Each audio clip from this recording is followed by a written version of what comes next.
সিলেটের ওসমানীনগরে চোরাই গরু জবাই করে ইফতার মাহফিল করার অভিযোগে সামাজিক যোগাযোগ মাধ্যমে ব্যাপক আলোচনা সৃষ্টি হয়েছে।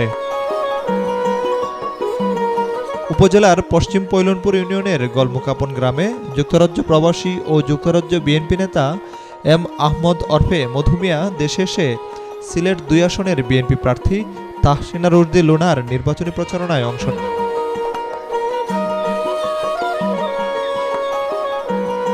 নির্বাচন শেষে ২৪ ফেব্রুয়ারি নিজ বাড়িতে এক ইফতার মাহফিলের আয়োজন করেন।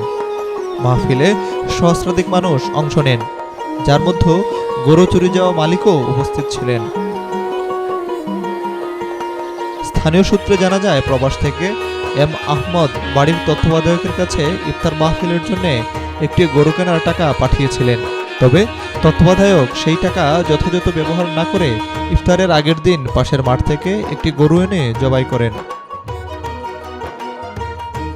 গ্রামবাসীর দাবি, প্রবাসীর বাড়িতে স্থাপিত সিসিটিভি ক্যামেরার ফুটেজে তত্ত্বাবধায়ককে গরু নিয়ে আসতে দেখা যায়।